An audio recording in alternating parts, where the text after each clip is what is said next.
Bonjour à toutes et à tous et merci une nouvelle fois de m'accueillir pour ce webinaire. Je tiens tout particulièrement, et j'aurai l'occasion de le redire, de remercier le MEDEF, donc Réunion, Guadeloupe, Martinique, Guyane pour leur initiative et pour nous avoir invités à nous exprimer sur le sujet de l'assurance crédit et son évolution au travers de la crise sanitaire que nous vivons. Et vous verrez que le rôle du MEDEF a été assez important dans les dernières discussions que nous avons eues avec les pouvoirs publics. J'aurai l'occasion d'y revenir. Vous aurez l'occasion de... je vais vous exprimer tout d'abord, pour commencer, quelques éléments macro pour revenir sur les prévisions de croissance en France et dans le monde pour 2020. Avant de revenir sur les anticipations de niveau de défaillance des entreprises, avant de vous reparler aussi du niveau de souscription des assureurs crédit depuis le début de la crise, c'est-à-dire la mi-mars. Et je reviendrai aussi sur les régimes juridiques de réassurance dans les différents pays européens qui ont permis à la France de se benchmarker et de trouver des solutions. Ensuite, les mécanismes français de CAP et CAP+, et les évolutions qui sont attendues. Quand je dis attendues, c'est parce que vous verrez, il y a une petite subtilité juridique entre le moment où les dispositifs ont été annoncés et les discussions qui sont toujours en cours au niveau du Parlement, Assemblée nationale et Sénat. Bon, évidemment, je reprendrai juste une expression de Bruno Le Maire. La crise, elle est violente, elle est globale, elle est durable. Et très sincèrement, nous n'en avons pas connu de choc aussi important d'un point de vue économique. Les chiffres de la croissance sont les plus mauvais que nous n'avons jamais connus en France depuis 1945. Même 2009 et 2008 étaient euh, bien moins graves en termes d'impact économique que ce que nous pouvons anticiper sur cet exercice. Et vous avez peut-être lu, tout comme moi la semaine dernière, des prévisions du FMI qui étaient très très négatives pour la France. Elle se caractérise de cette crise par sa brutalité et puis son côté imprévisible et irrésistible, comme on pourrait dire en matière juridique. Les prévisions de croissance, on va dire, sont pour ce premier trimestre ont été de 6%. On estime une chute de 20% au deuxième trimestre et le gouvernement table sur une récession de 11% en 2020. Le FMI parlait de 12%, ce qui est l'un des pires taux de décroissance de l'ensemble des pays de l'OCDE. Ce qui veut dire que déjà à 11% de récession sur 2020, on aurait perdu 260 milliards de pertes d'activité, ce qui évidemment en fait quelque chose de complètement inconnu jusqu'à présent. L'économie française a été à 80% à fin mai par rapport à une situation normale, à 66% à fin avril, et je pense qu'à évidemment à fin juin, on sera, lorsque les chiffres seront sortis, on aura évidemment un impact un peu moindre et je l'espère que dans le courant de l'exercice, on pourra anticiper un niveau supérieur au sens où l'impact sera un peu moins violent que les moins 20% d'un certain trimestre. La croissance mondiale est attendue négative de 5,1% en 2020 et tous les pays entreront en récession, hormis la Chine, sur cet exercice. La récession de la zone euro est attendue, elle, en baisse de 9%, comme vous pouvez le voir sur le graphique, qui nous vient de la Banque mondiale, et on est avec donc moins 9% sur la zone euro, le monde à moins 5%, les économies avancées qui se situent à moins 7%. Et moins 8%, je le dis aussi, pour le Brésil, qui est quand même un acteur très proche en termes de voisinage de la Guyane. Alors, Qu'en disent pour autant nos assureurs crédits, Euler, Hermès et Coface? Euler anticipe une baisse, une augmentation pardon, des défaillances d'entreprises qui se situerait à plus 25% au niveau mondial pour l'exercice en cours, et en France à plus 15%, là où Coface, elle, se situe plutôt à une augmentation des défaillances d'entreprises qui serait de l'ordre de 33%, en France de l'ordre de 21%. Je ne sais pas si certains d'entre vous ont pu lire l'étude qui est sortie la semaine dernière de l'OFCE. Elle anticipait une croissance des défaillances d'entreprises de l'ordre de 80% sur l'ensemble de l'exercice 2020. Alors, on se situerait à plus de 60 000 entreprises en défaut sur la France. Alors, pour l'instant, ces défauts ne sont pas encore constatés pour une simple et bonne raison. La première, c'est qu'il y a eu énormément de fermetures de tribunaux de commerce liées au confinement, avec un report du calendrier judiciaire. On a eu en plus l'ordonnance des délais qui nous a permis, on va dire, de différer un petit peu tout ce qui était cessation de paiement. On a la fragilité aussi qu'il faut signaler, qui est relative à certaines entreprises, c'est celles qu'on appelle zombies, qui ont des effets, les entreprises zombies étant celles qui ont un effet de levier, un endettement très élevé, et puis la chute d'activité qui ne sera pas compensée, liée, on va dire, à ce confinement. Et il y a eu une rétention de cash de certaines entreprises lorsqu'elles vont devoir en sortir. Sans doute que ça va précipiter leurs défauts. Alors, si on regarde depuis le début de l'année, quel était le niveau de taux d'acceptation, vous regardez déjà sur la courbe en noir, le niveau de taux d'acceptation, c'est l'acceptation par les assureurs crédit du nombre de limites que vous pouvez demander lorsque vous êtes assuré crédit, c'est-à-dire le pourcentage d'acceptation par leur part des limites de garantie que les clients des assureurs peuvent solliciter. On voit qu'on était à un niveau déjà sur l'exercice 2019 inférieur à 2018 et à 2017. Certains assureurs avaient même commencé à réduire leurs expositions dans le courant de l'année 2019. Et là, à partir de janvier, vous voyez qu'à partir de février, on commence à décrocher parce que, évidemment, la crise sanitaire arrive très brutalement.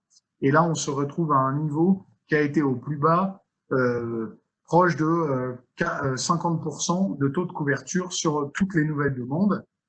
Donc, on a une baisse moyenne de 7,6 points entre 2020 versus 2019, et on est donc à un point bas qui a été à 48% au plus fort de la crise sanitaire.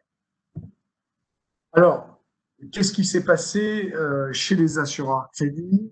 Bon, tout d'abord, il faut soulever que les assureurs crédit sont entrés depuis la mi-mars en confinement, ont mis en protection leurs collaborateurs, ont accordé un certain nombre de délais contractuels permettant aux clients de déclarer leurs sinistres, proroger leurs échéances aussi. Et puis, à partir de tout début avril, là, on est parti sur un scénario beaucoup plus significatif en termes de désengagement, et c'est ce que l'on voit à travers donc les courbes qui sont devant vous dans le slide que je vous présente. Nous avons globalement perdu 7,5% d'engagement sur la période, ce qui est très significatif. 7,5% d'engagement sur les prêts de 300 milliards d'euros que portent les assureurs crédits. Je vous laisse donc deviner le montant que ça représente. Ça représente 24 milliards de garanties qui ont été supprimées par leurs soins. Donc un désengagement très significatif sur avril et sur mai, alors même que les pouvoirs publics avaient commencé à annoncer la mise en place de mécanismes de substitution à travers les CAP et les CAP+, sur lequel je reviendrai tout à l'heure. En Outre-mer, Je rappelle quand même des réalités, hein, c'est que près de 60% des entreprises ne publient pas leur bilan, que les bases d'information des assureurs crédits sont donc structurellement moins bien renseignées qu'en métropole, et donc qu'en période de crise, cela veut dire que les assureurs crédits vont d'abord réduire et résilier les entreprises sur lesquelles ils n'ont pas d'informations du tout. C'est déjà un phénomène que nous avions vécu en 2008-2009. Et donc, je serai à même de revenir tout à l'heure sur un aspect qui est très important, c'est la communication, le renforcement, les assureurs crédits prenant des mesures de prévention plus fortes. Il nous revient aux côtés des entreprises, et c'est ce que le MEDEF a très très bien compris, on va dire, sur toutes ces discussions, c'est d'avoir une discussion très forte avec les assureurs crédits sur les fondamentaux de l'entreprise, que ce soit sur le prêt garanti par l'État, sur les mesures de chômage partiel auxquelles les entreprises ont dû avoir recours, le niveau de cash dans l'entreprise, le carnet de commandes, etc. Donc, on a eu un pic de désengagement des assureurs crédits qui a été connu en semaine 14 et on va dire que nous étions sur un niveau de désengagement sur l'outre-mer de l'ordre de 8,2%. Le taux de satisfaction, c'est-à-dire le montant répondu sur les nouvelles demandes par les assureurs crédits sur cette période a été à fin mai à 50%. Vous l'avez vu sur la métropole, nous étions métropole, export et outre-mer, nous étions à 48% sur le slide précédent. Alors, des actions fortes ont été prises un peu partout en Europe, je le répète. D'abord, ce qu'il faut constater, c'est que la période actuelle que nous venons de vivre a révélé en tout cas que l'Europe marchait à plusieurs vitesses. Les actions qui ont été entreprises pour soutenir le crédit interentreprise en Europe n'ont pas été prises de manière concertée entre les États. Il y a pourtant eu des actions de l'International Credit Insurance and Surety Association, qui est l'ICISA, et qui est l'association des assureurs crédits et des acteurs qui interviennent dans la caution, qui avait pris une position pour appeler à une action commune et concertée au niveau de l'Union européenne et pour que justement il y ait des mécanismes de réassurance qui permettent d'éviter le désengagement de la part des assureurs crédits. Cet appel n'a pas été suivi d'effet. On va dire qu'il y a eu plutôt un vent de panique au niveau de chacun des États qui a voulu apporter une réponse propre à son opinion publique pour répondre à cette crise sanitaire. Donc, on a eu des degrés qui étaient très divergents de soutien étatique avec des mécanismes différents qui sont, par exemple, pour l'Allemagne, une réassurance globale de 30 milliards d'euros qui est sortie le 14 avril, le Danemark qui était aussi une réponse en termes de réassurance, la Belgique et les Pays-Bas ont eux aussi mis en place des dispositifs de réassurance. Alors, ce que veut dire une réassurance, c'est que les assureurs crédits, au lieu d'en appeler au marché privé pour se contre-garantir, les États des différents pays que je viens de mentionner sont venus apporter leur contre-garantie à l'instar de ce que ces États ont pu faire au niveau du PGE, par exemple en France, les prêts garantis par l'État, pour lequel les banques se sont vues contre-garantir, dans le meilleur des cas, à hauteur de 90% par l'État français. Donc, des mesures fortes ont été prises par un certain nombre d'États. Il y en a toujours qui sont à l'étude. Le Royaume-Uni semble être validé. L'Italie et le Portugal devraient aboutir ont dû aboutir depuis. Mais il y a toujours des négociations en cours. Par exemple, sur l'Espagne, qui est un pays, on va dire, très consommateur d'assurance crédit. Donc, encore une fois, l'assurance crédit est quelque chose de très européen dans sa culture. Les États-Unis ont assez peu recours à ce type de dispositif, mais je crois que eux aussi sont en train de mettre en place des dispositifs de sécurisation. Alors, les pouvoirs publics français, eux, dès le 23 mars, la loi de finances, je vous rappelle que le confinement était pour la métropole le 13 mars, en tout cas a été annoncé le 16 mars. Donc, les pouvoirs publics sont venus présenter par une loi de finances le 23 mars un mécanisme appelé pompeusement de la réassurance publique, Cap et Cap+, hein, France et Export. Ils sont venus mettre en place, en face de cette réassurance, des lignes de garantie à hauteur de 15 milliards d'euros et un décret est venu en préciser les modalités d'application le 4 avril 2020. Pour autant, nous n'étions pas satisfaits à ce moment-là d'un tel dispositif, puisque je rappelle que le Cap et Cap+ présente les caractéristiques suivantes. Premièrement, il présente un coût pour les entreprises, hein, puisque le risque est plus élevé. Donc, on transfère sur les Cap et Cap+, mais il y a une rémunération de ce risque supérieure, puisque le risque est exacerbé. D'autre part, pour permettre de mettre en place Cap et Cap+, qui sont des lignes de complément de garantie ou des lignes de substitution, l'assureur crédit primaire est tenu de se désengager.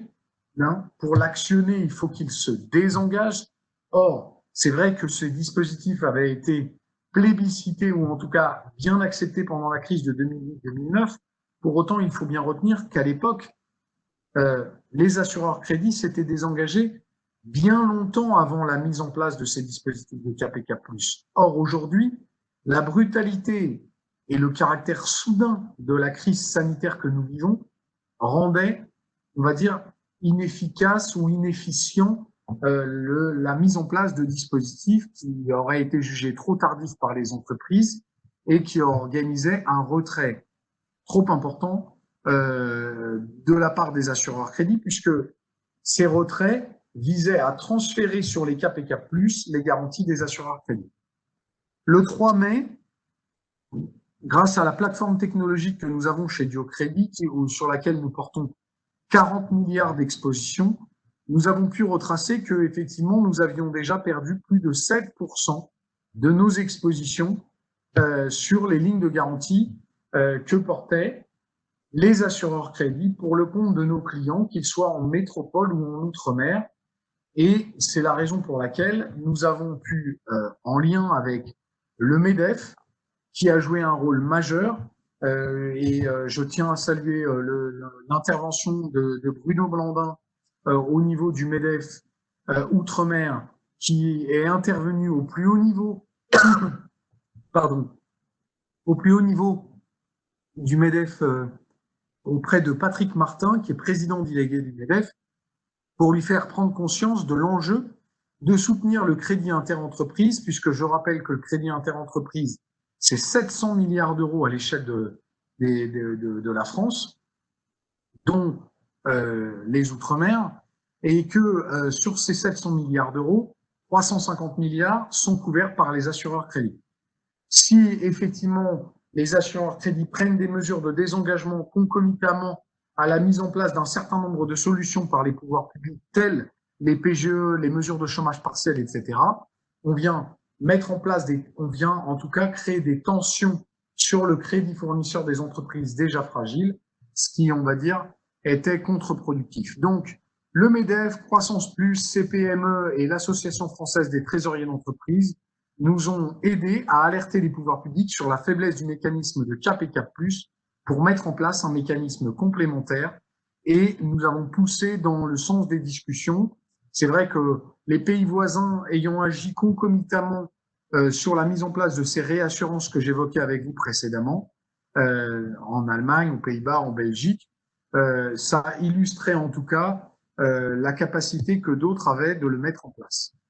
Le 10 juin dernier, donc c'est encore très récent, les pouvoirs publics français ont annoncé qu'ils allaient mettre en place, après Cap et Cap+, un dispositif complémentaire qui s'appelle le Cap Relais et qui a été présenté en Conseil des ministres dans une loi de finances rectificative numéro 3 pour 2020, du 10 juin 2020.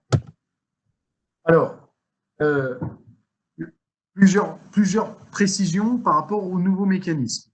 Premièrement, ces mécanismes n'ont pas encore fait l'objet d'une loi votée par l'ensemble du Parlement, c'est-à-dire l'Assemblée et le Sénat. Pour l'instant, il est toujours en discussion.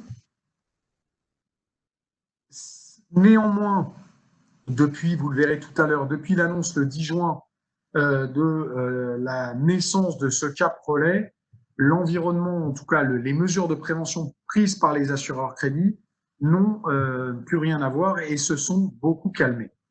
Donc, les anciens dispositifs de CAP et CAP+, pour lesquels vous avez besoin de signer des formulaires auprès de votre courtier, ces dispositifs vont sans doute être amendés, simplifiés et rendus moins coûteux par de nouvelles dispositions qui sont en train d'être discutées entre la Direction générale du Trésor et les assureurs crédits. D'autre part, ces dispositifs de CAP et CAP+, et CAP France Export devraient être prorogés dans le temps pour permettre une montée en puissance du dispositif et donc les pouvoirs publics y ont consacré 8 milliards d'euros.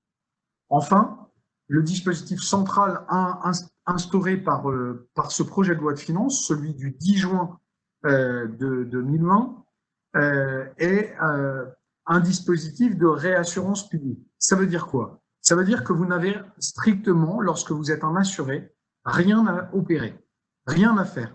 C'est-à-dire que l'assureur crédit, c'est lui qui doit se réassurer dans le cadre de ce qu'on appelle un traité de réassurance. Dans notre jargon, on appelle ça en quota share, c'est-à-dire à due proportion. Et lorsque l'assureur crédit doit supporter un sinistre pour des créances qui sont nées, donc des factures nées entre le 16 mars 2020 et le 30 mars 2020, l'assureur crédit supporte 25% de ce sinistre, alors que l'État supportera 75% de celui-ci. Donc, on voit que là où les assureurs crédits ont obtenu une contre-garantie à hauteur de 75%, je rappelle que les banquiers avaient obtenu une contre-garantie sur les PGE à hauteur de 90%, c'est la Caisse centrale de réassurance, qui est le bras armé de l'État, qui est l'outil juridique de réassurance qui va permettre aux assureurs crédits de se réassurer sur elles. Les créances françaises domestiques, outre-mer, export sont concernées. Et nous espérons, même si c'est peut-être un sujet plus limité pour les entreprises ultramarines, en tout cas, nous espérons faire intégrer dans les discussions parlementaires un amendement permettant que les filiales européennes de nos assurés métro ou ultramarins puissent être couverts dans le cadre de ce mécanisme de réassurance. Tous ceux qui voudraient utiliser ce mécanisme parce qu'ils ne sont pas encore assurés crédit pourront effectivement en profiter dans le cadre de la souscription d'un nouveau contrat d'assurance crédit. Et les facteurs qui sont eux-mêmes assurés crédit, puisqu'ils ont racheté les créances à une entreprise, vont pouvoir bénéficier de ce mécanisme de réassurance. Donc, en synthèse, le mécanisme est transparent pour l'entreprise qui est déjà assurée crédit. Le mécanisme est simple. Rien n'est à réaliser pour l'entreprise assurée et il n'occasionne aucun surcoût. Et l'assureur crédit, et vous allez le voir dans un instant, est invité à ne plus modifier ses positions sur des lignes de garantie grâce à la réassurance publique qui lui a été proposée par les pouvoirs publics. Alors, en contrepartie de ce chèque, puisque les assureurs crédits se sont vus offrir une contre-garantie à hauteur de 75%, les assureurs crédits ont pris plusieurs engagements. Le premier d'entre eux, c'est qu'ils ont une obligation, c'est de céder une part substantielle de leur prime à l'État. Là aussi, c'est transparent pour vous, c'est-à-dire que l'assuré qui paye une prime à l'assureur crédit, c'est l'État qui va lui-même toucher une prime de réassurance de la part de l'assureur crédit. La deuxième condition, c'est que les assureurs crédits s'engagent à maintenir le niveau global de leurs expositions, c'est-à-dire que globalement, les 300 milliards d'expositions qu'ils tiennent à l'heure actuelle, les assureurs crédits s'engagent à ne pas se désengager. Enfin, les assureurs crédits s'engagent aussi sur chaque catégorie de risque, c'est-à-dire qu'en fonction du jargon de l'assureur crédit avec lequel vous travaillez, que ce soit le jargon du GRED, du DRA pour la COFAS ou de l'Atradus Buyer Rating pour Atradus, ces assureurs crédits se sont engagés sur chaque profil de risque, chaque catégorie de risque à maintenir pendant une certaine période le niveau d'engagement. Au-delà de cette période, l'assureur pourra toujours se désengager totalement ou partiellement. C'est alors à ce moment-là que les dispositifs de Cap et Cap+, que je vous ai quand même invité à signer entre-temps, prendront leur plein effet et pourront prendre la suite des assureurs crédits. Les assureurs crédits ont pris aussi un engagement, c'est de remettre un reporting toutes les semaines à la Caisse centrale de réassurance sur les montants de leurs garanties. D'autres, enfin, je tiens à apporter à votre connaissance le fait que les établissements de caution émanation des assureurs crédits et même des banques sont en train de discuter d'un dispositif de contre-garantie sur les cautions pour permettre à un certain nombre de secteurs d'activité, dans le BTP, dans le tourisme, dans le travail temporaire et dans le secteur, dans l'environnement, les cautions environnementales, de trouver, on va dire, un garant dans une période qui est de plus en plus compliquée. Voilà. Donc, le marché de l'assurance crédit n'est pas fermé, il est très sollicité. Depuis quelques semaines, nous sommes nous-mêmes sollicités par un certain nombre d'entreprises qui n'étaient pas assurées et qui le souhaitent aujourd'hui. Alors, plusieurs éléments à remettre en perspective avant que je vous parle de l'outre-mer. Premièrement, tout à l'heure, j'étais dans une réunion où j'étais face à un certain nombre de chefs d'entreprise et je ne suis pas là que pour défendre les assureurs crédits. Moi, je représente Duo Crédit et Duo Crédit Outre-mer, dont je suis le dirigeant. Nous sommes courtiers spécialisés et nous sommes le deuxième acteur du marché en métropole et le premier acteur sur l'outre-mer. J'attire votre attention sur le fait que la crise que nous traversons n'a pas d'égal dans le passé. Et l'importance de la vague de sinistralité à laquelle les assureurs crédits vont être confrontés justifie pleinement qu'il y ait une réassurance publique qui vienne soutenir l'ensemble du secteur de l'assurance crédit.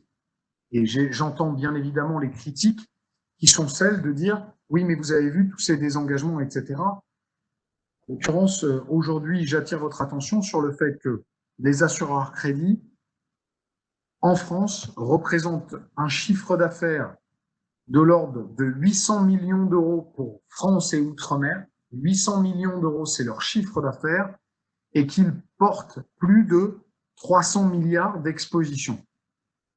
À l'échelle mondiale, comme nous sommes dans un marché qui est très petit, très singulier, l'ensemble des assureurs crédits représente 6 milliards et demi de chiffre d'affaires et porte pour plus de 2000 milliards de garanties. Donc, là aussi, il faut aussi relativiser les choses. J'entends toutes les critiques qui sont relatives à la précipitation du désengagement de la part des assureurs crédits. C'est une réalité. Maintenant aussi, nous n'avons jamais été face à une vague aussi significative de défaillance. Et comme l'a dit l'OFCE, ça pourrait représenter une augmentation de plus de 80% des défauts sur les entreprises.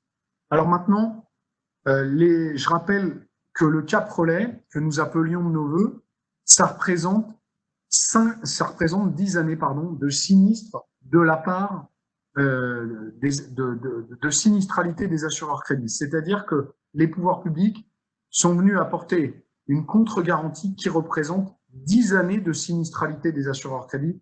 C'est monumental. Et ce qui illustre bien mon propos préalable, c'est-à-dire l'importance de la vague attendue.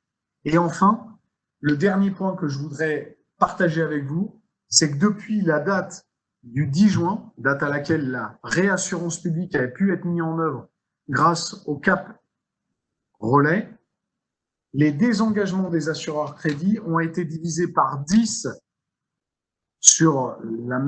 par rapport à la même période, entre le 10 juin et la fin juin. Si on reprend la période des 20 derniers jours, et la période qui a anticipé donc la mise en place de cette réassurance publique, on a une division par 10 du niveau de désengagement sur la France métropolitaine et pour les Outre-mer. Donc, on y est très sensible. Et sur l'export, c'est 5 fois moins de désengagement. Voilà. Donc, vous voyez, c'est un mécanisme qui a montré pour le moment son efficacité. Il faut rester très vigilant parce que, comme dirait l'autre, le diable est dans le détail.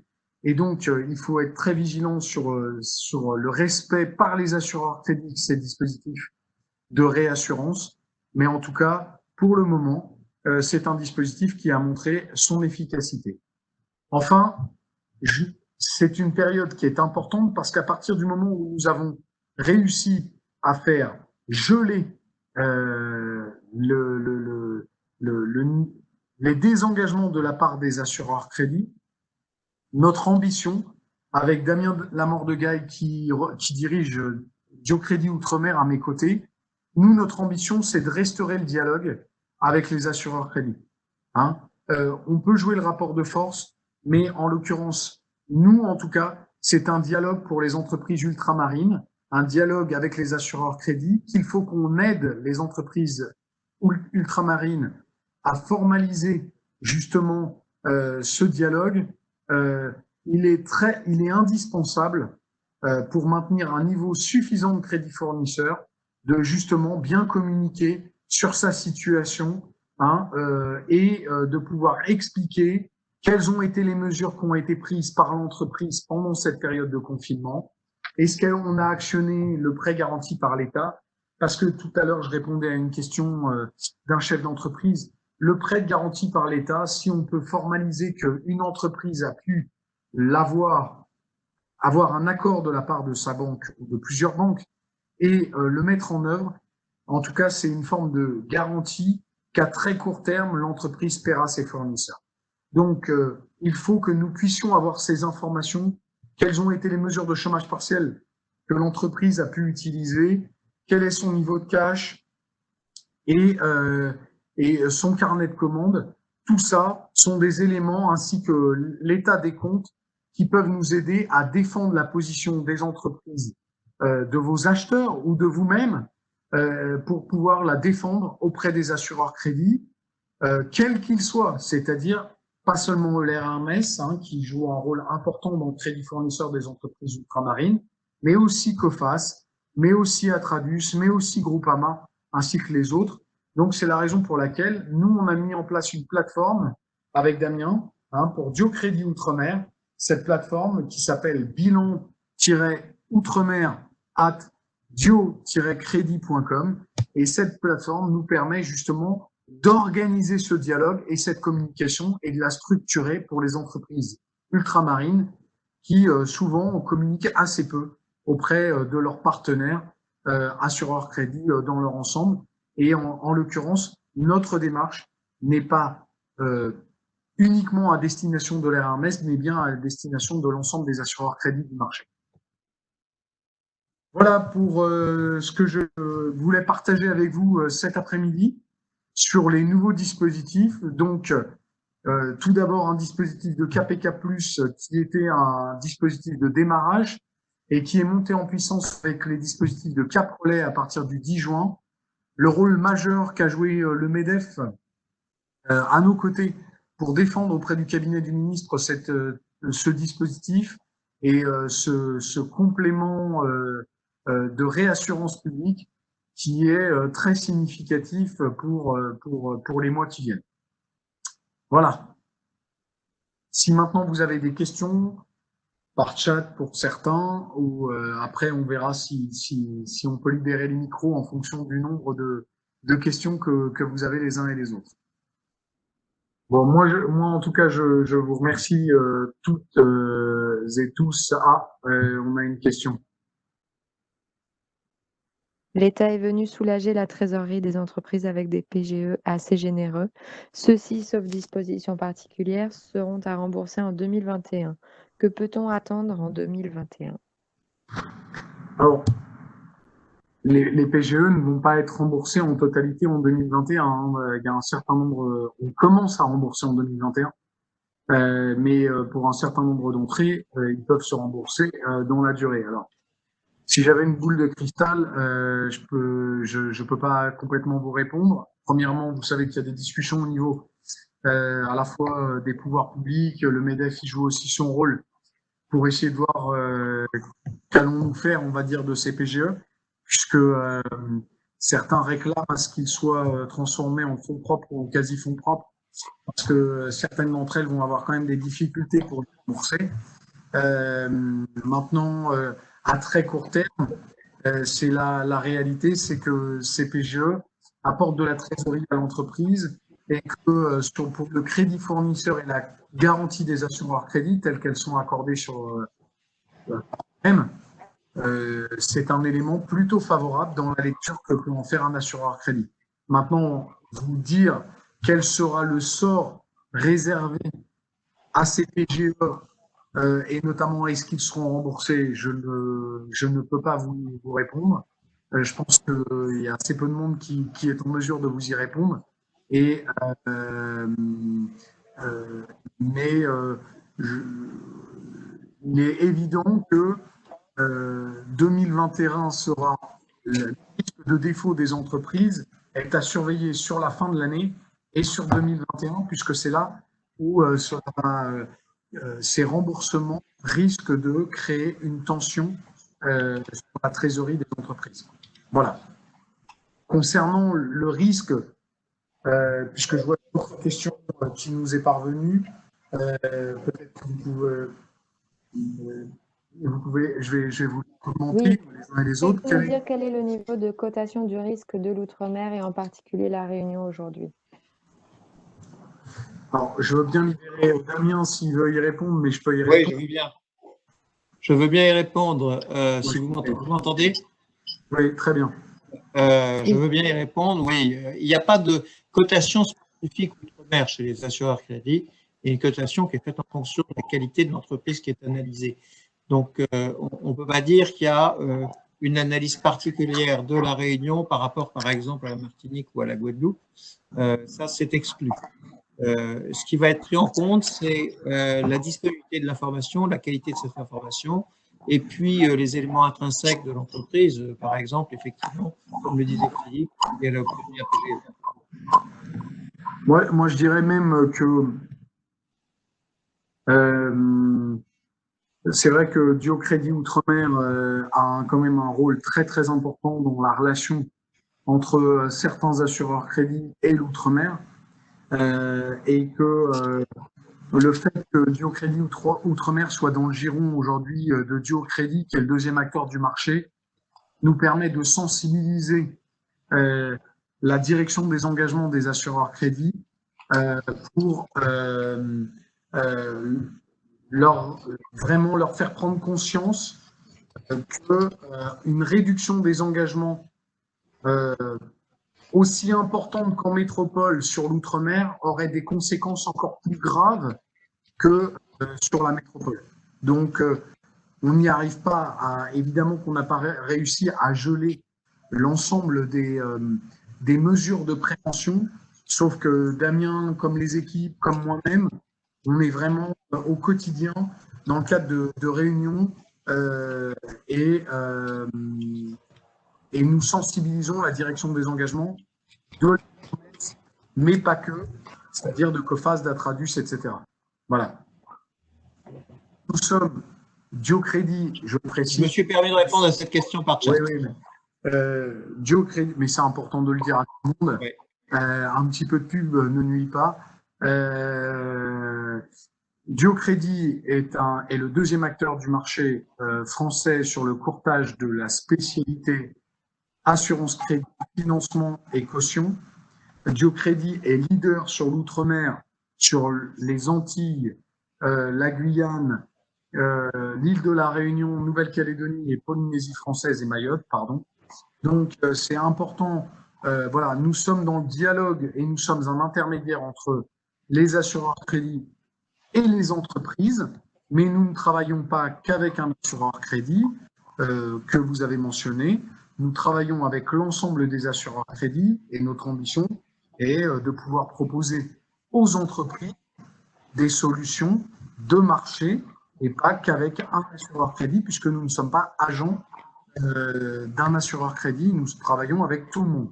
Et notre ambition, c'est aussi permettre à toutes les entreprises d'outre-mer d'avoir du crédit fournisseur avec l'ensemble des assureurs crédit et pas avec seulement un assureur crédit. Oui, alors je vais répondre à la question sur la mise en concurrence avec les assureurs crédit. Oui, c'est toujours intéressant d'avoir une mise en concurrence. On peut regarder effectivement ce qui sera déterminant quand on recherche un contrat d'assurance crédit, c'est le niveau de couverture dont on peut bénéficier. Donc, ce qu'il faudra comparer à juste titre dans cette période, c'est si vous souhaitez avoir un contrat d'assurance crédit, les garanties dont vous allez disposer, qui chez Atradus, qui chez Coface, qui chez Hermès, pour citer les principaux. Moi, s'il n'y a pas d'autres questions, je tiens encore une fois à vous remercier toutes et tous pour votre présence. Ce qui est très important, c'est de maintenir un dialogue important, de ne pas braquer complètement sur les assureurs crédit, y compris pour le crédit fournisseur de l'entreprise. C'est de restaurer du dialogue, même quand vous avez fait l'objet de réduction et de résiliation de garantie sur vos garanties. Il y a un gros travail qui peut être entrepris par nos équipes Oui. pour récupérer des lignes de garantie sur la base d'informations que vous auriez vous-même récupérées sur les acheteurs. Et de manière, je me répéterai, mais sincèrement, un grand merci au MEDEF à la fois de l'Outre-mer, Réunion, Guadeloupe, Martinique, Guyane, d'avoir organisé cette réunion qui nous permet à la fois d'évangéliser sur tout ce qui doit être fait dans la communication des entreprises d'outre-mer à l'égard des assureurs crédit et la communauté financière. Et par ailleurs, les remercier aussi parce qu'il y a un rôle très important qui a été joué de leur part, directement en Outre-mer et puis indirectement au travers de la présidence déléguée du MEDEF, Patrick Martin, sur la mise en place de ce nouveau dispositif de cap relais qui vient nous permettre d'avoir une discussion beaucoup plus soft avec les assureurs crédits. Alors, j'ajouterais que c'est fondamental pour nos économies ultramarines, puisqu'elles dépendent à plus de 90% de leurs importations, et que dans le contexte de crise que nous vivons, les fournisseurs de métropole ou d'Europe cherchent de garanties sur nos entreprises ultramarines. Donc, cette nouvelle de la réassurance d'État, c'est une bonne nouvelle pour nos économies, pour le maintien du crédit fournisseur de nos économies, et donc de l'activité des entreprises ultramarines.